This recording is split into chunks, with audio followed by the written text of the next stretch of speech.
Hello, thank you for joining me for my senior project presentation. My name is Dexter Miller, and my degree is in computer science with a minor in mathematics. I'm graduating from Indiana Tech University, and this is my senior project. I'm uploading this video online for anyone who wants to watch my presentation at a later date. So if you're joining me after May 5th, thank you, and I hope you enjoy the presentation. So this project is an implementation of an AI for Tic-Tac-Toe and Connect 4. The project is presented via my website, dextermiller.com, which is a separate part of the project. The main focus of this project is the AI and how I implemented it for Tic-Tac-Toe and Connect 4.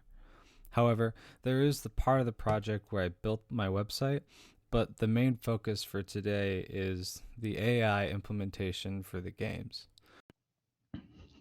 To explain where I got the idea for my senior project, it started in my sophomore year of college. I programmed Tic-Tac-Toe and Connect 4 with an ASCII output, but I wanted to build upon that with an AI feature to play against. To do this, I had to start over and build the games in JavaScript. To build the AI, I found the Minimax algorithm and its applications for strategic-based games. It's important to note that this algorithm only works in purely strategic games or games that don't involve chance, like Yahtzee. Analyzing the different types of AI, it was clear to see that this is the perfect algorithm for Tic-Tac-Toe and Connect 4. To build my web server, for my employment, I came across a scrap computer that I wanted to tinker with. So after getting permission, I decided to turn it into an Ubuntu server. I simply installed Ubuntu Server 18.04 OS on the computer, and now it acts as an Apache web server. Rather than accessing the server via the public IP, I just purchased a domain from Google Domains and forwarded that IP using the Google Domains servers. Fortunately, no one else with the name Dexter Miller decided to purchase the domain dextermiller.com, so this was the start of me building my website, along with the help of an HTML editor called Mobirise. So moving on to the analysis and design, I used two different but very similar algorithms, Minimax and Alpha Beta. Both of these algorithms are recursive, with two players returning its best move to the parent node. Generally, in a game, there are two players where each is trying to better its position. Let's call the two players Min and Max, hence the name. The Max player is always trying to pick the highest score, whereas the Min does the opposite. Naturally, we would assume our opponent is going to make the best move for themselves, so that is what is simulated. In this recursive algorithm, there are terminal states that we need to evaluate to return up the tree. I'll explain how this works in the next slide. To understand how I scored a terminal node in tic-tac-toe, first you need to know what the depth is. The depth is the distance from the root of the tree to the desired node. So it would be from like here to here is the depth of 1. To score the terminal node, I took the depth and added it or subtracted it to the winner's score, depending on if the node was a maximizer or minimizer. This is because I want to score a move better if it has a lesser depth. Later I'll explain how I scored the Connect 4 terminal states. So if this node right here, since it's a minimizer node, I would score it, I would add the depth to it rather than subtract it, because I wanted this to return a -9 if this was a terminal node, rather than have it scoring a node higher down here. I'll explain how that works a little bit later in the presentation. This illustrates how the terminal states are passed up from max to min and vice versa. It is important to note that the min is always choosing the lesser of its leaf values, and the max is always choosing the greater. At first, I thought of this as me playing against an opponent where I'm always trying to improve my score in the positive direction, and my opponent improves their score in the negative direction. You can see that each minimizer node and each maximizer node, they're picking the corresponding value that suits their name. So 10 is always picking, or this node here, it's picking 10 because it's lesser than positive infinity, and the max picks 10 because it's greater than 5. And this, you can see this throughout the tree, and that's how the minimax algorithm essentially works. So now that you know how the scoring works and how max and min pick their child nodes, this image shows how the branching works. Rather than just having two child nodes, a board branches out based on each available spot. In my tic-tac-toe game, this is done until the board is either full or there is a win. Then you can see the score is returned up through the tree, shown on the board. So here, this is a terminal node because there's a win, so it doesn't search anymore since it's a terminal. Here the board's full, so there's no more available spots. Here this is a case of both, where the board is full and there's no more available spots. So this is kind of how the Minimax branches out and searches the tic-tac-toe board for all the available spots, and it returns up a value for each of these boards. Whereas if the uh, minimizer or the opponent scores that or wins, then it returns a -10.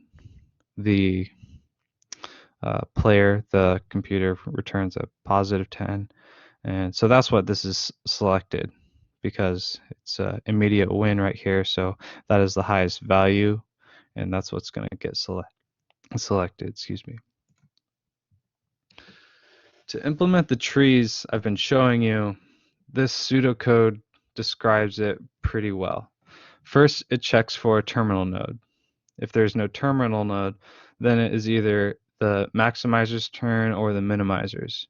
On the player's turn, we want to simulate a move, get the value of that move, and call the minimax function with the play's move to return a value of that child node.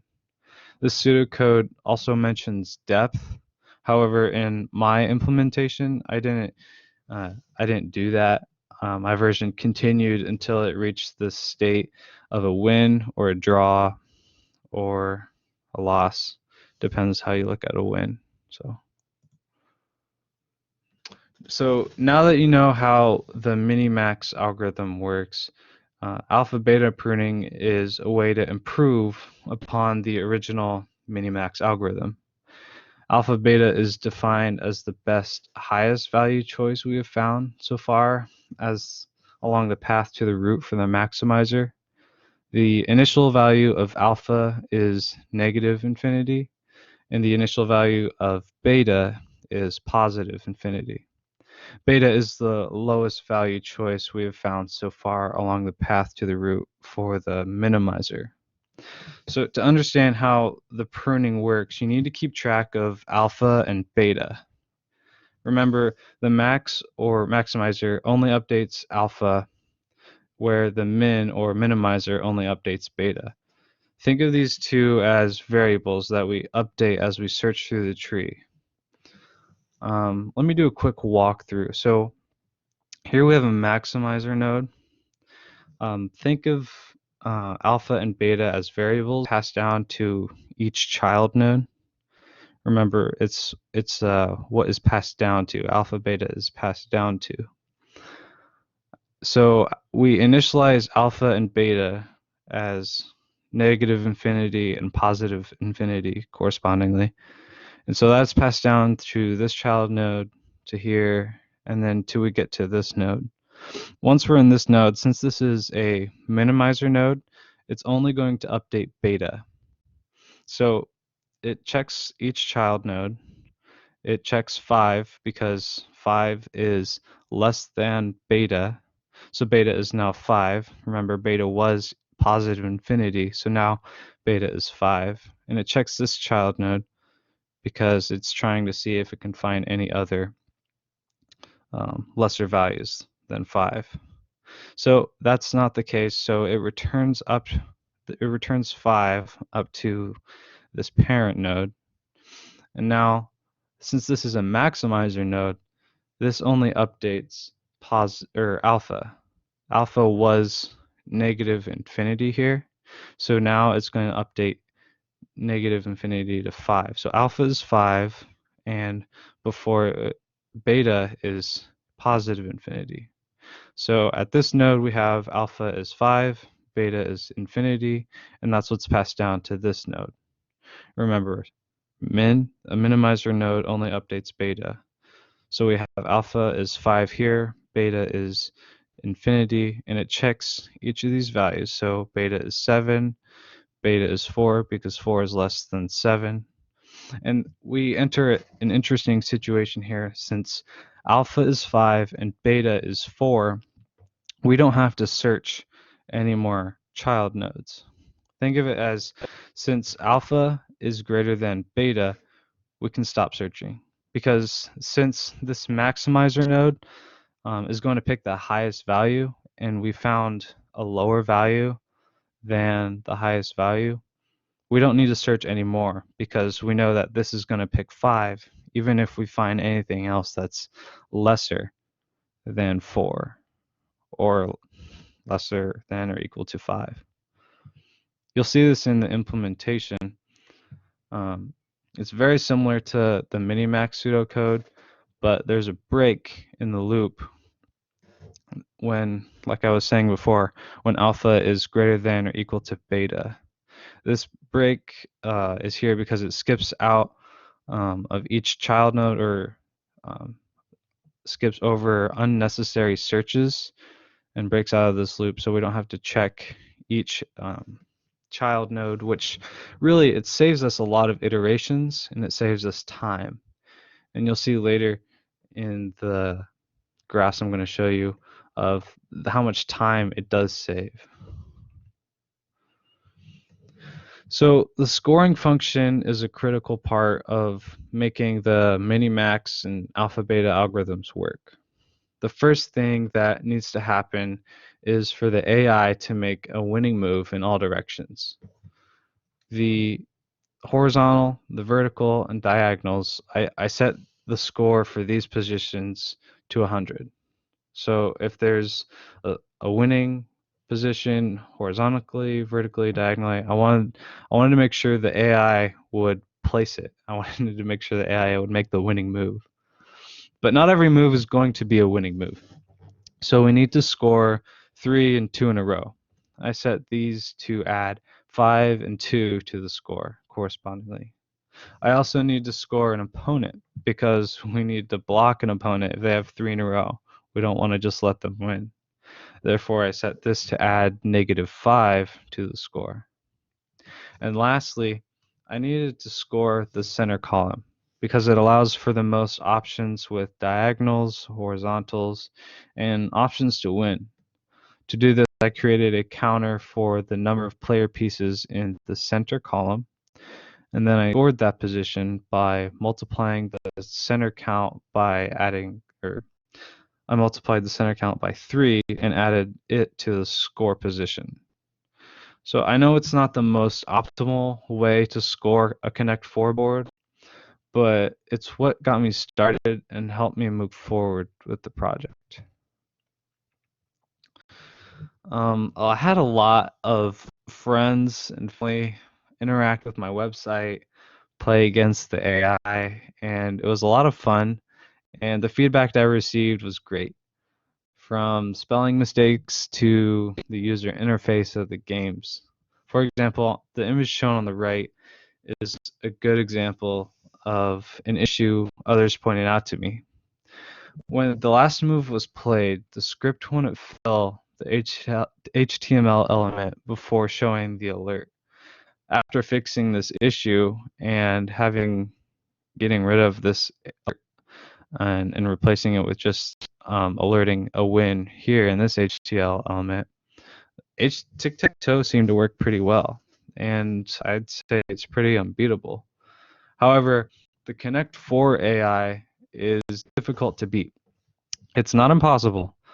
I've played it against an Connect 4 solver I found online and it lost. The Connect 4 AI is set to a depth of 6, so it's not impossible to beat, but it can be pretty hard against a human player. That being said, the picture shown to the left is the result of my dad forcing a draw against a computer, which I thought was pretty cool. So to understand the data I'm about to show you, you need to understand what I gathered. I ran the computer turn function, which calls the AI, to play 9 moves on the board for tic-tac-toe. With each turn, the function returned the number of iterations along with the time, which is in milliseconds, to make the move. I did a set of 9 moves on the board 5 times. Then I took the average times, seeing as they varied. As the board starts to get filled, it's clear to see that the number of iterations decrease exponentially, as well as the time to run the minimax function.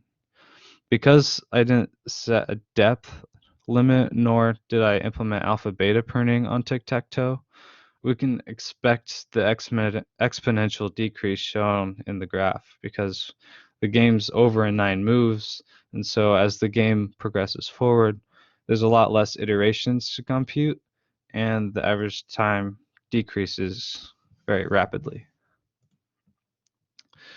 I did the similar to collecting data in Connect 4. I performed the same process, gathering the averages of iterations in time in milliseconds. However, I did set the depth limit to 6 in this implementation of Connect 4. Since the game isn't over in 9 moves, we don't see an exponential decrease. Rather, we do see a significant difference between the minimax algorithm and alpha beta pruning. The difference I found in iterations from minimax to alpha beta is a 93% decrease in iterations, and the average time decreased 91%. So it's clear to see that alpha beta pruning is much more efficient than the minimax. So the games, they're nothing too fancy, but this is what it looks like on my website. If you haven't visited dextermiller.com yet, this is how it works. You can play the game by simply clicking on the column or the square you'd like, or you can select the computer turn function and the AI will make a turn. As I mentioned earlier, the website, let me pull it up real quick. The website was a separate part of my project, but I wanted to focus on the implementation of the AI.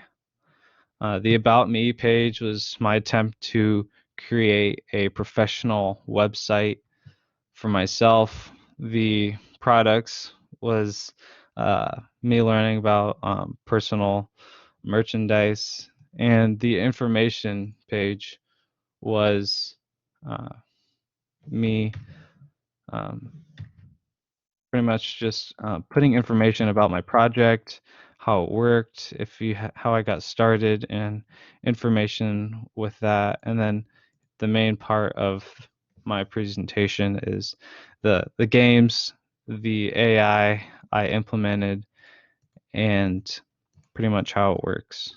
So I'm not going to play a full game. So you guys can play around with the AI and the games if you'd like. I'm just going to move on with the presentation. So looking back on the project, there were several challenges I had to overcome. There were a lot of check win functions I had to figure out and checking the algorithm to make sure it worked correctly. I've always struggled to think recursively. These algorithms weren't easy for me to wrap my mind around, but once I shown some grit and figured it out, it was worth it. Formatting the boards in CSS presented a challenge, but once I figured it out on tic-tac-toe, the Connect 4 board was easier to put together since I had a background with the previous game. The solution to all these challenges were simply talking it out, whether that be to a friend or even a wall. I did a lot of research on syntax, algorithm implementation, and basic web development. There are a lot of resources on the internet, and that's what I used. For the future, I want to add a depth changer to Connect 4. I know the depth is set to 6 right now, but I want people to be able to change the difficulty and play with the depth at different levels and have a fighting chance against my AI. I also want to add more games in the future. I don't want to just stop with the games I learned or programmed from sophomore year.